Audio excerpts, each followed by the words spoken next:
The world's biggest soccer tournament has arrived, and you can trade the entire tournament on Kalshi. On Kalshi, you can trade every match from the opening stage all the way to the final. On Kalshi, you're trading against peers in a live market, meaning there's no house. And as the probability changes, you can buy in and out of your position. For a limited time, download the Kalshi app and use code CUP26 to get $10 when you trade 10. KALSHI Kalshi. Trade the beautiful game. 18 plus only. Restrictions and eligibility requirements apply. Event contract trading involves risk and may not be suitable for all investors. Prices, values, and available markets may differ from those mentioned. For more information, see kalshi.com/regulatory.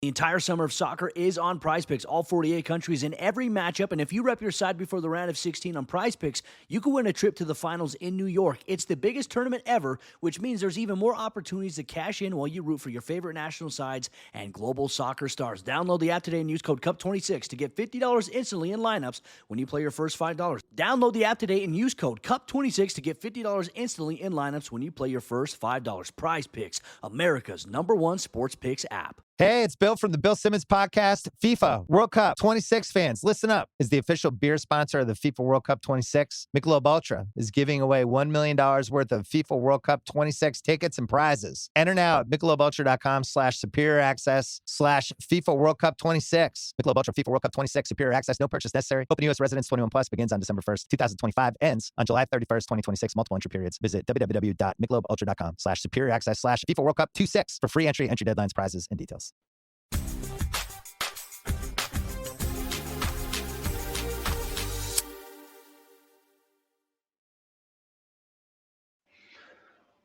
Well, we're back again on the Hibs Observer YouTube channel. I'm Jack Harris, joined again by Hibs Observer editor Patrick McPartland, because we have some news. Hibs have made another signing. They have signed their new number 9, Nathan Lowe, 20-year-old forward from Stoke City, who joins the club on a season-long loan.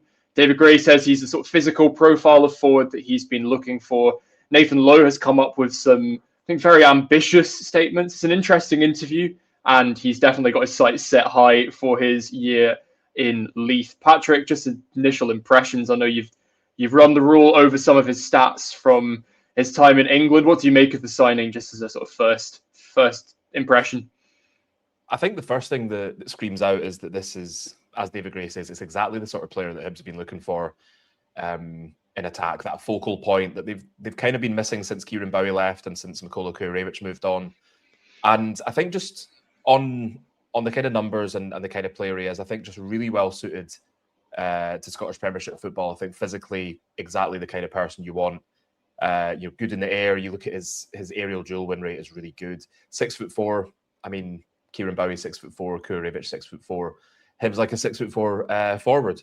And I think what kind of struck me about the numbers as well is it's not just a kind of static target man. There is a lot of there's a lot more to his game, and I think just a kind of classic kind of penalty box striker, if you like, who seems to get into a lot of good positions. Really efficient finisher as well, which is something that has really kind of been a bit of an Achilles heel for Hibs, especially last season. You think of the number of games where they created bags of chances and just didn't take any of them and ended up either losing or drawing games that they probably should have won. So I think, you look at him, he's certainly not the kind of player who's going to be kind of dropping deep. He's not going to be drifting wide. I think the main sort of thing I think he might need to work on is just his kind of defensive actions, I suppose. He doesn't strike me as a kind of the high intensity presser that Hibs might need. So that's maybe something that will be worked on. But I think from the point of view of Hibs, of looking for that sort of physical centre forward profile, which we've talked about it so much, and we've talked about how difficult it is to find a player like that. I think that, this looks like a good signing on paper, which is what we always say. But just a big, aerially strong number 9 who can help relieve pressure, attack crosses, which we know we're going to be seeing a lot of that from Hibs, and just kind of give them a bit of a kind of direct reference. So if they want to go long, then he's a good fit for that. I think just a real kind of presence in the penalty box as well.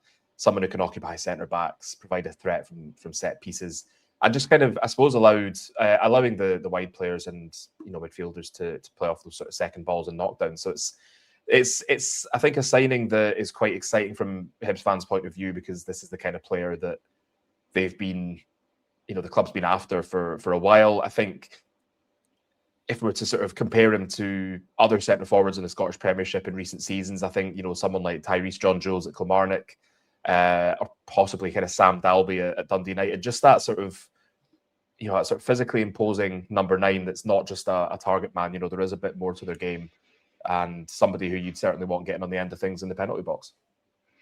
Yeah, and I think it's also worth pointing out that, Patrick, you are working on sort of stats and analysis piece for the site. So you keep an eye on the Hibs Observer's website. I think that'll be a subscriber piece. So support us. It's only £12 for 12 months. Best Hibernian journalism on the market, or at least we like to think so, and our subscriber base hopefully agree. But pop over and sign up on the website. You can also get the dedicated app, and you'll be able to read Patrick's analysis very soon. Now, I've not had much of a chance to look at the numbers so far. I've been working on some of his quotes and also the announcement, the quotes from David Gray and Malky Mackay as well. I think the thing that strikes me, I don't know if you've had time to read the quotes yet. It's obviously been quite a busy morning for us, but he does talk about the positioning as well. And I think one thing that he and I definitely agree on is, he said, is the only reason that he sort of gets up in the morning to play football and works hard in training is to score goals. He talks about his sort of presence in the box and how he wants to be in there. And I think he says, sort of, say anything you want about him as a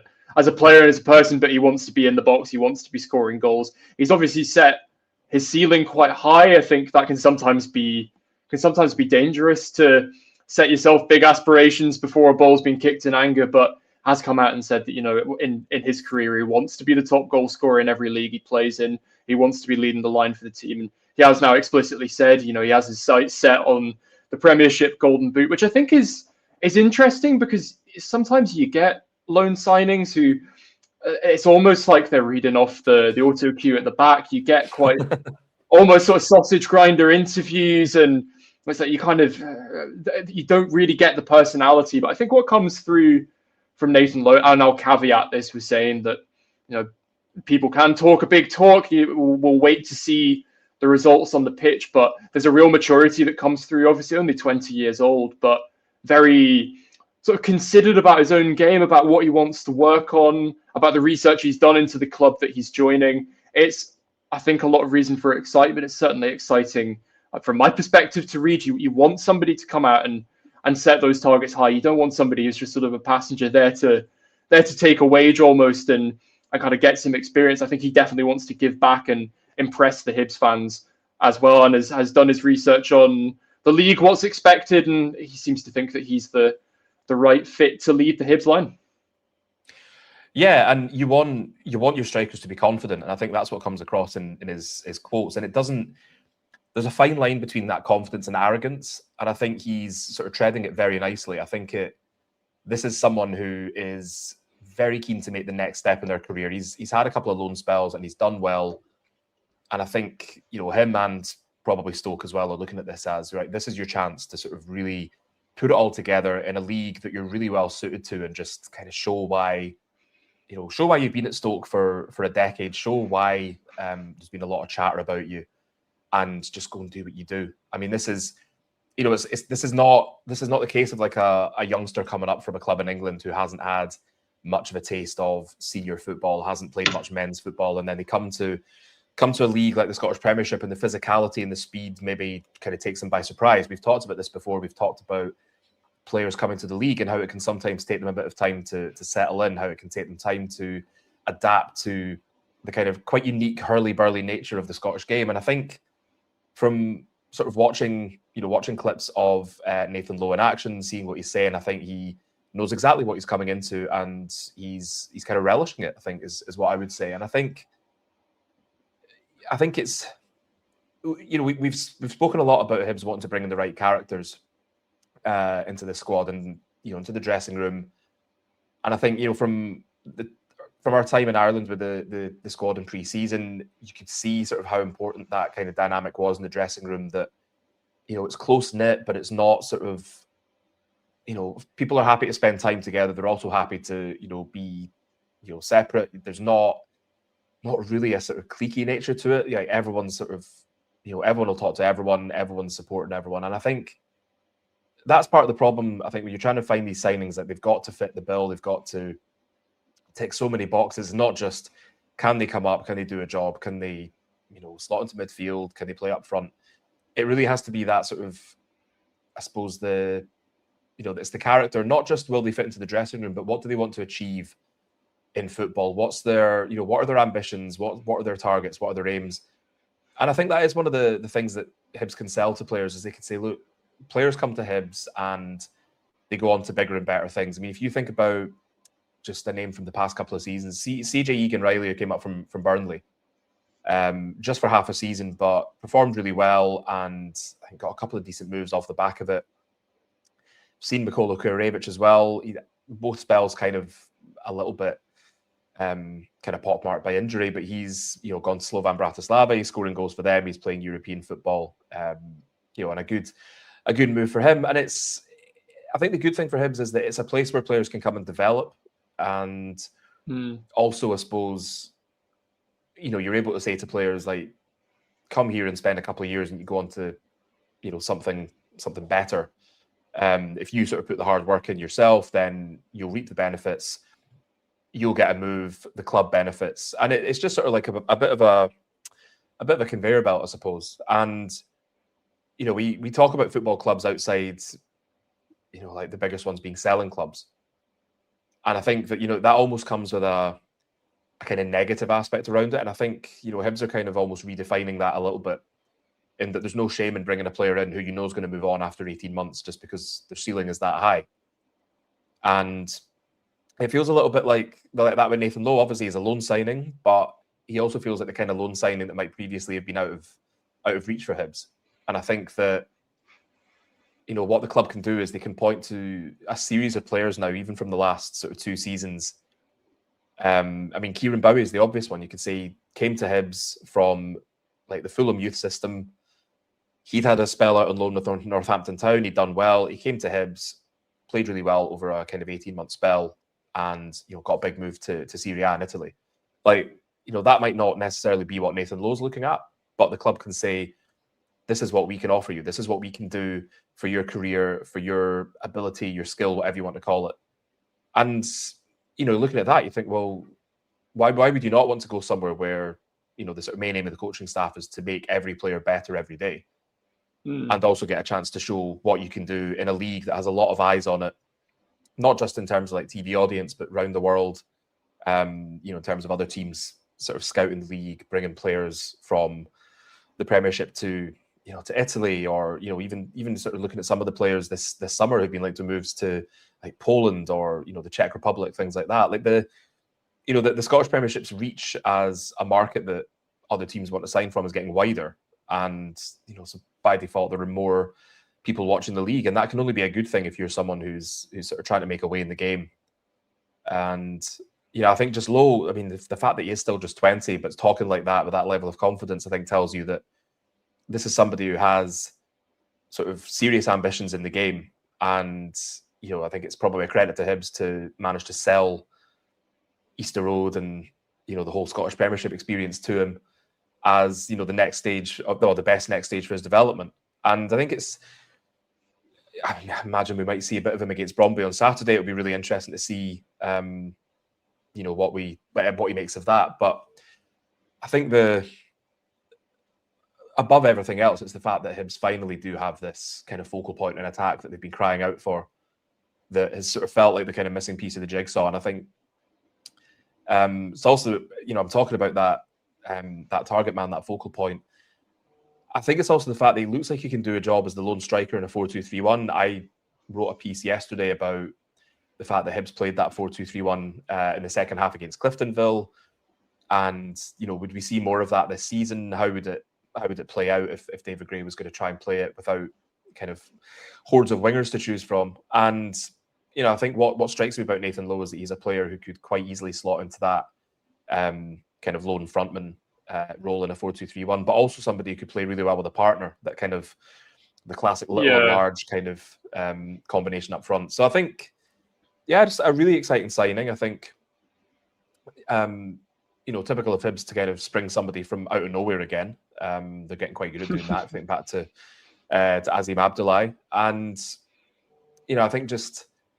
I think we are seeing, if you consider the signings made so far, so that's Jason Kerr, Callum Wright, Azim Abdullah and now Nathan Lowe, all players who sort of know either Scottish football in Kerr's case and English football, or in the case of I suppose Abdullah to a certain extent because he was up here at the start of his career, and then players like Callum Wright and Nathan Lowe, who are obviously very highly thought of in England, played a decent level, and by all accounts done very well. So I think it's interesting to almost see this sort of switch from maybe trying to pick up gems from the Swiss league or things like that, to just kind of getting back that core of sort of UK based players, if you like, because then there is less of a kind of risk of them not adapting to the style of play or finding it a bit hard going.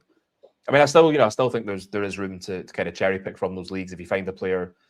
I mean, I think you only have to look at somebody like Miguel Chaiwa and probably Rafael Salinger is another example as reasons for keeping an eye on some of the leagues around the world. But at the same time, if you're bringing somebody up from England who's played in League One, then you're probably pretty kind of confident that they're going to be able to cope with the kind of physicality of Scottish football, and that's kind of half the battle with some signings, because if they could have all the technical ability in the world, but if they can't sort of adapt to that physicality, then they're not really going to be much use. So yeah, I think just a really interesting signing, and interesting as well, just seeing the way kind of Hibs summer transfer business is going and kind of what that tells us about the kind of recruitment as a whole. Yeah, and I think when you're right in saying when you can add that quality from sort of leagues that are further afield, that's a good thing to do. There are plenty of examples when Hibs have done that well, but there are also examples of when Hibs have done that and you've seen almost that sort of slow burn of players kind of adjusting to the Scottish Premiership. I think in a season like this one, where the action kicks off so quickly, obviously Europe kind of straight away, no safety net there, and then more or less straight into the league from there, and then the League Cup sort of around the corner. You want these signings you can come in and adjust quickly, and I think that it's very much the case that Lowe is going to be one of those players. Obviously, I think he talks about being a sort of experienced or an older head on younger shoulders. He certainly seems to have things sort of screwed in the right place, and has obviously done his research, same as Callum Wright, that he knows what's expected from Scottish football. He knows what's expected from the Hibs fan base. I think it was interesting also sort of highlighting not only his individual aspirations for the season, but also on a sort of collective level as well, talking about last season's finish of 5th, maybe being a bit of a disappointment for the club. I think that'll probably be music to a lot of fans' ears to have somebody sort of agree with them that it was a bit of an underwhelming season. I think he's identified that too. And sort of that target of saying that, Hibs should be finishing 3rd or 4th in the league, as a sort of baseline, they should be looking to progress in cup competitions. I think he's also targeted what he might even have called a run in Europe. I think that's definitely going to be encouraging for fans to hear, and just getting that kind of aspiration or that level of aspiration from a player is undoubtedly a good thing. I don't think it's unfounded at all. Looking back through some of his seasons in the past, out on loan from Stoke City and a number of EFL clubs. I mean, he does sort of finish round about that sort of top goal scorer spot. It's certainly goals seem to follow him wherever he goes. So I don't think it's at all out of the question that he could be sort of challenging at the top of the table for Hibs, in terms of like at the club level of goal scoring stats, but also in terms of the league as well. We'll maybe leave it there unless you have anything sort of pressing to add. I know we'll be back in the studio tomorrow, but you've given the Patrick McPartland raised eyebrow of there is just one more thing coming. So go on, hit us with it. I mean, you make a good point there about Europe, because that's something I completely forgot to mention when I was talking about what Hibs can sell prospective signings and saying, you've got a chance to play in Europe. And I think it was Callum Wright actually who touched on this and said, when you're playing in League One in England, the prospect of playing in Europe is very, very far away. Yeah. And he's right when you think about it, because you think if you're a team competing at the top end of League One, you might get promotion to the Championship, but then the Championship's such a difficult league as well, and then you're sort of banking on either a quite remarkable cup run, or you're kind of looking to either play so well individually that you get picked up by a club higher up the food chain, or that somehow everything falls into place for the club you're at and you can sort of push forward and, get to the Premiership. But then, you obviously got a number of teams now, not just the kind of classic kind of big six or whatever you want to call them. You've also got clubs like, Bournemouth are making inroads, Crystal Palace are pushing up there, Aston Villa as well. Obviously Leicester have had their time there. I think, there's a number of teams, even if you're looking at the likes of Everton, who are probably trying to get back into Europe after, a good few years without continental competition, then I think it's understandable that if you can say to someone, this is the project at our club. Oh, and also, by the way, we've got European football. I'm not saying that, the prospect of playing, maybe even just like 2 to 4 games in Europe is going to be like a major selling point. But I think it's also a bonus that, some players might think, that it might help tip it for some players. I think if I've got the chance to play in Europe, that's something that they want to tick off is playing in European competition. And obviously, the higher up the table Hibs finish, the more chance they have of getting into Europe. And if they win the Scottish Cup again, that comes with a European place. And the higher up they finish, the higher the European competition they're in, the easier it then becomes to say to prospective signings, look, we're in Europe, or we're regularly in Europe at this point, and this is what you can be a part of if you come to our club. And then there's that desire from the players' part to keep ensuring that the club is qualifying for Europe for their interest, but also for for the club as well. Somebody like Nathan Lowe, if he's sort of eyeing 15, 20, 25 goals this season and helping Hibs to finish third or win a cup, obviously that's good for the club, but it's also good for him on a personal level because his parent club will be watching that. They'll be in regular contact with him. But then you might also get other clubs saying, oh, hang on a minute, like this is somebody worth looking at. So it's one of those situations, and I think we've seen it with a lot of signings so far, that it makes a lot of sense for all parties. And I think it's good to have players who want to be at the club for different reasons.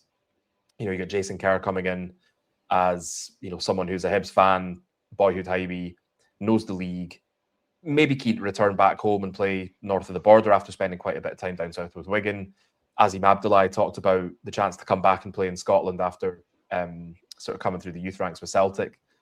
Callum Wright, again, it's the European pool. And then now Nathan Lowe, just this, essentially sort of paraphrasing his quotes, wanting to come up here and score a bucket load of goals and, essentially just catch everyone's eye. So I think it's the signings so far have been really interesting from, various points of view. But I think especially Nathan Lowe, somebody like that sort of choosing to come to Hibs as his next step, when he probably would have had his pick of clubs down south, is, probably tells us a lot about not just him, but, the club's ambitions and where the club wants to go as well. And it's just exciting. It's an exciting signing. And I remember maybe a couple of episodes ago, somebody picked up that they could detect a hint of excitement in the air as we were speaking. I think that's definitely the case with this as well, particularly on the back of last season. We always sound excited. I think the European run at the start of last season was kind of fueled by that excitement. And then for a long stretch of time, it kind of felt like it left. I mean, I think sort of justifiably so for the vast majority of supporters. It sort of felt like it kind of blended into that monotony of never really getting fourth, never really looking like dropping down out of the fifth position or out of the top six. These are the signings that encourage you to sort of think that a little bit further ahead. Yeah. And sort of making the graphics earlier. I mean, okay, there's a decent chance that sort of at the end of the season that'll be kind of clipped up everywhere of that little statement, and it all goes and backfires. But I choose to sort of, well, people do. I keep receipts. I definitely keep receipts. I've got a lot of bookmarks I've never been able to use, sadly. But it's one of those that it just sort of encourages you to think upwards. And I think going into the Bromby friendly, I think that'll be a great atmosphere. There's obviously Europe coming up next week. There are obviously a lot of players talking about big aspirations. David Gray talking about a refresh to the season, sort of different perspectives, kind of shifting that. Let's not get comfortable. Let's actually push ourselves. And I think the signings are beginning to back up that aspiration as well. And I think that's probably, from my perspective, the most encouraging thing. And also sort of being being a boyhood Hibs supporter, seeing somebody say they want to be the top scorer in the SPFL as soon as they've joined, you have to get a little bit excited about it. I hope other people are excited too, and it's not just me. It could backfire, but let's choose to believe not, and let's put our trust in Nathan Lowe Hibs' fourth summer signing, and looking to get on the goal scoring chart, the score sheet, the score line, the scoreboard, whatever it is. Hopefully, I think, as you said, on paper, a great signing, and hopefully we'll see a lot more to come from him in the weeks to come. We will be there with you to provide coverage, obviously, from the Brøndby game. I'll be off to wherever Hibs are playing in Europe. We'll find out that tomorrow. So do subscribe to our YouTube channel for free to keep an eye on all of our upcoming videos, and pop over to the website as well. As I said, it's £12 for 12 months. We've got an app. It's the best place to read Hibernian journalism, or so we're told. And make sure you're over there. Keep an eye on all of our articles coming up. We'll have lots to talk about, I'm sure, over the coming weeks. Thanks for joining us today, and enjoy the rest of your day. See you later.